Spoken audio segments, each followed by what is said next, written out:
Hola, soy ese tipo que hace esos videos muy de vez en cuando. Nunca lo digo en el cuerpo del video, así que lo aviso en la introducción.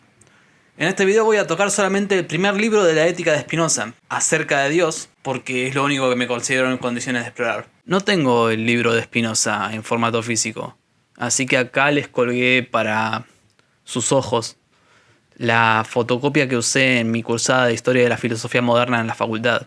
Dejo en la descripción del video una playlist de Daring McNabb que va más allá de eso. Baruch Benedictus Benito Spinoza fue un revoltoso, en la acepción filosófica del término. No es como que fuera a liderar ningún tipo de revolución, pero para ser justos, es uno de los tipos que más cerca estuvo. Spinoza fue parte de la diáspora portuguesa judía en Ámsterdam. Era un pibe muy inteligente, quizás demasiado inteligente. Era la clase de inteligencia que te lleva a preguntar ¿por qué?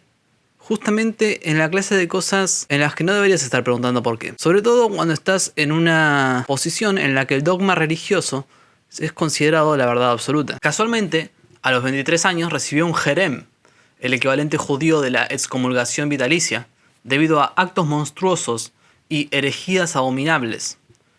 ¿Podrías decir que tocó un tema espinoso?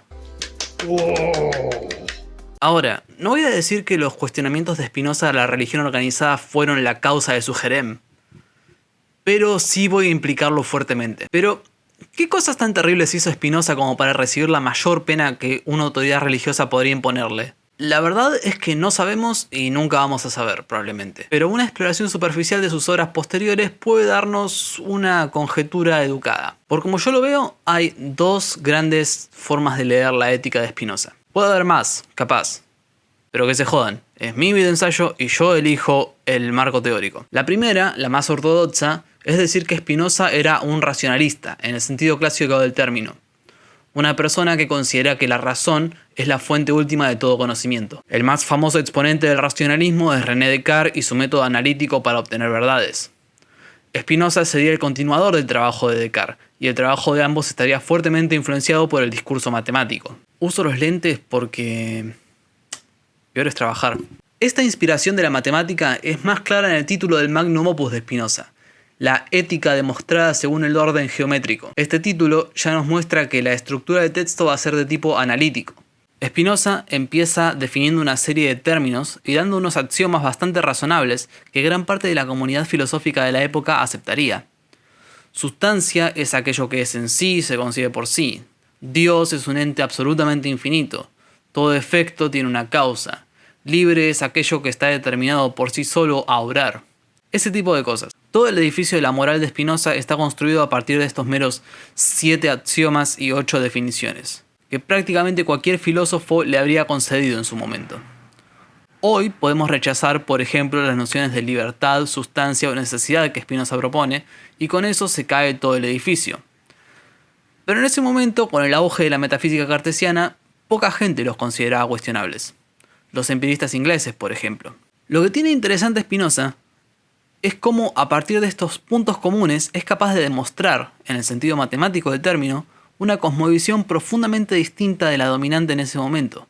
Una que, crucialmente, rechaza la religión organizada y las concepciones antropomórficas de Dios, las cuales, a pesar de todo, siguen siendo altamente influyentes en la sociedad contemporánea. El punto de Spinoza, al menos en esta lectura, es muy sencillo. A partir de los presupuestos teóricos del racionalismo, es decir, una metafísica, podemos deducir cómo vivir una buena vida, es decir, una ética.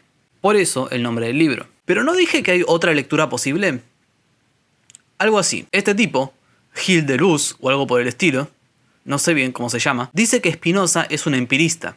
¿Cómo es eso? Recordemos que el empirismo es una perspectiva opuesta al racionalismo, en tanto generalmente se la define como la postura que cree que el único conocimiento válido es el obtenido mediante los sentidos. Esto parece incompatible con una demostración matemática del universo a partir de primeros principios. ¿Cómo resolver esta contradicción? Simple. Deleuze utiliza una técnica que en la filosofía continental se usa bastante seguido, llamada ser un Gil. Lo que el tipo hace es redefinir empirismo para significar dos cosas. Primero, un rechazo de lo trascendental, entendido como los dualismos cartesianos, platónicos o kantianos, Y segundo, una actividad de creación, que en la filosofía se expresa como la creación de conceptos. En ese sentido, o sea, si cambias las palabras para que signifiquen lo que vos querés que signifiquen, Spinoza era un empirista, en tanto, spoiler, rechazaba la existencia de más de una sustancia. Lo cual puede entenderse como un tipo de empirismo, supongo, no sé. Los franceses son todos... De cualquier modo, lo que tenemos que establecer antes que nada, entonces, es una metafísica, es decir, un ordenamiento del universo. Eso es de lo que se trata el primer libro de la ética, acerca de Dios. Pero, ¿por qué estamos hablando de Dios si lo que queremos es descubrir la estructura del mundo natural? Porque, y acá está el truco de magia de Spinoza, para Spinoza, esas dos cosas son lo mismo. Digamos que sos un filósofo del siglo XVII. Estás fascinado con las meditaciones metafísicas de Descartes, donde dice que hay tres sustancias. Está por un lado la extensión, la característica de todos los sujetos de ocupar un espacio. Por otro lado, el intelecto, las capacidades del sujeto para comprender cosas por fuera de la experiencia. Y está Dios, la sustancia infinita. Pero de repente viene este portugués judío que viene en Holanda y te dice... de la noción de sustancia misma se sigue que solo existe una sustancia. O sea, digamos... Sacre bleu. El argumento de Spinoza es relativamente difícil de entender leyendo directamente, así que tratemos de resumirlo acá. Una sustancia es aquello que no requiere de otra cosa para existir, por la definición 3. De esto se sigue que dos sustancias no pueden compartir atributos, porque si no conocerías una mediante la otra. Entonces, dos sustancias no pueden tener nada en común, porque si tuvieran algo en común, serían la misma sustancia. Proposiciones 2 a 5. Como no tienen nada en común, una sustancia no puede causar otra sustancia. Pero entonces la sustancia debe ser autocausada, porque no puede ser producida por otra cosa. Entonces la sustancia debe existir necesariamente. Pero Dios, o sea, una sustancia con infinitos atributos, existe. Porque... argumento ontológico. Sí, argumento ontológico. Por lo tanto, la única sustancia que existe es lo que definimos como Dios. Entonces, como todo lo que son o sustancias o afecciones de las sustancias, todo lo que es en Dios y fuera de él nada puede ser ni concebirse, por la proposición 15. Ahora, el Dios de Spinoza no es el Dios de la cultura popular. Spinoza no dice que existe un hombre barbudo sentado en un trono de nubes en el cielo que te dice: vos vivís, vos te morís. Vos vivís, vos te morís. Puedo convertir a la gente en sal. Sino más bien...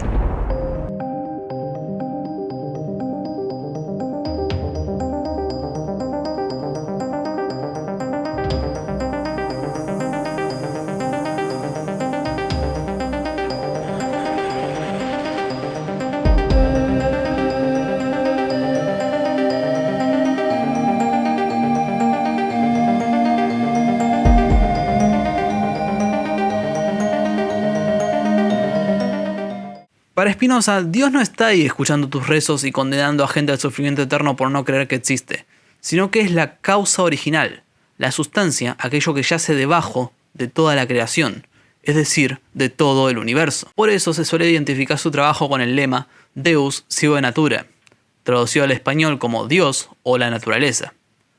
Spinoza creía que estos dos términos, Dios y naturaleza, eran intercambiables. Esto le ganó, obviamente, las críticas tanto de panteísmo, creer que todo es Dios, como de ateísmo, creer que nada es Dios. ¿Qué? ¿Que esas cosas son incompatibles entre sí?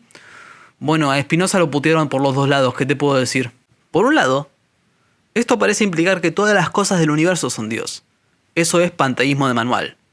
Por otro lado, si Dios es lo mismo que la naturaleza, eso implica que el Dios de las religiones abrámicas, por mencionar el más popular, no existe realmente, sino que es un invento de las instituciones religiosas para oprimir al pueblo. Camarada Benito Spinoza.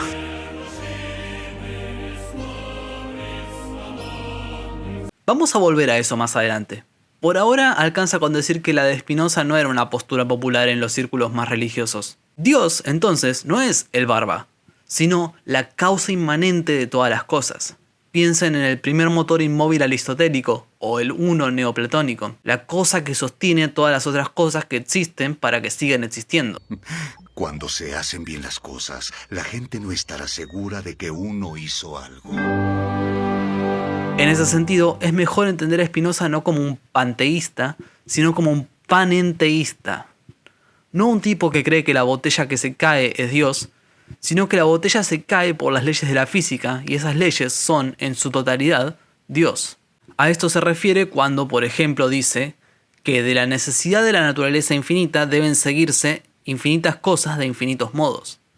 Dios es el causante de todo el universo, y todas las cosas se siguen necesariamente de él, del mismo modo que de la esencia de un triángulo se sigue que tiene 3 ángulos. Esto no significa que Dios no sea libre de crear el mundo, porque actúa de acuerdo a su naturaleza y nada más. Y si recordamos la séptima definición, libre es aquello que actúa sin que nada externo lo determine. Y como no hay nada externo a Dios, nadie lo puede forzar a crear el universo, sino que lo hace por su cuenta. ¿Es una definición muy mala de libertad? Quizás, pero bueno, sigamos. La cosmología de Spinoza se puede resumir entonces con este dibujito, el cual podría haber salido del manifiesto de un terrorista doméstico, o del opening de Evangelion.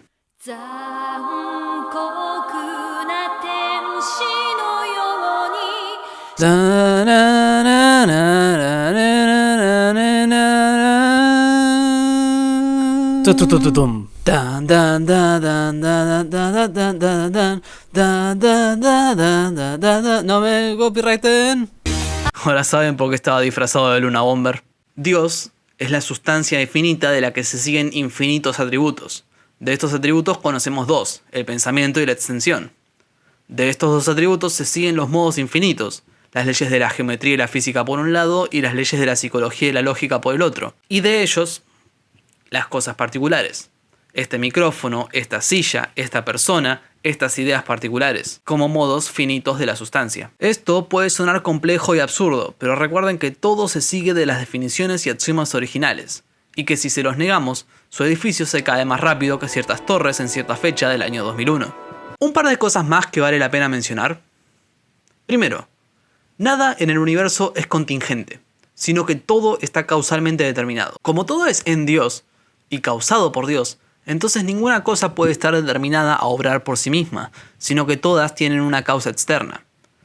Si todo se sigue necesariamente de la naturaleza divina, entonces ninguna cosa es libre. Si la cosa particular se sigue necesariamente del modo infinito, y este del atributo, y este de la sustancia infinita, entonces no hay ningún lugar para la contingencia en el universo. De esto se sigue que este es el único universo posible, y las cosas no podrían haber sido de otro modo. Así que si alguien te pregunta ¿por qué lo apuñalaste?, decirle fue un acto de Dios. En algún sentido tenés razón para Spinoza. Me avisan de producción que este chiste no funciona porque en Spinoza la violencia es producto de las pasiones desenfrenadas y por lo tanto es un tipo de servidumbre del alma. Así que no apuñalen a la gente, según Spinoza. Técnicamente podría ser gancho para una secuela de este video, pero no sé si voy a hacer otro video sobre Spinoza. Segundo, hay además 2 lados de la naturaleza. Por un lado está la naturaleza naturalizante, el aspecto creador y productor de Dios y sus atributos, y después está la naturaleza naturalizada, aquello que está producido y sostenido por Dios, los modos. Sin embargo, la lectura estándar de Spinoza es que ambos lados de la naturaleza deben entenderse como Dios, no que Dios es solamente el aspecto naturalizante. Esto nos lleva a un Dios que, estrictamente hablando, no hace nada, sino que crea y mantiene el universo debido a sus propias determinaciones internas. Esto quiere decir que Dios, o la naturaleza, es un todo indivisible y eterno fuera del cual no existe nada. No hay, tampoco, una teleología en la naturaleza. Dios no crea las cosas por ningún motivo. Las cosas que suceden son porque deben suceder. Spinoza termina el primer libro con un apéndice en el que desafía a todas las religiones organizadas, presentando en forma resumida todos los planteos que hizo a lo largo de él. Que Dios es una sustancia eterna, única, indivisible y libre que constituye el universo no como fin, sino como necesidad interna. Por lo tanto, que las descripciones de bien y mal, de virtud y de pecado, de voluntad, de intelecto y de finalidad que proponen las religiones organizadas son falsas. Dios no juzga, ni cree, ni decide, ni ninguna cosa que hagamos los seres humanos. Tampoco hace milagros ni nada por el estilo, ni trasciende a su creación.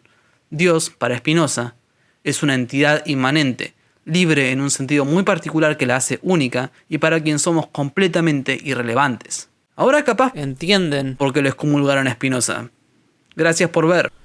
Y un agradecimiento especial a toda la gente que está pagando las membresías del canal, que por algún motivo me está dando plata sin ninguna razón, así que lo agradezco mucho. Si querés darme plata sin ninguna razón, cafecito.app/vanrottenhard o las ya mencionadas membresías del canal. Ahora, los próximos chistes son solamente para gente que pagó, así que si no pagaste, no los escuches. Ricky Espinosa, Luis Alberto Espinosa, Fernando Espinosa, Espinosaurus,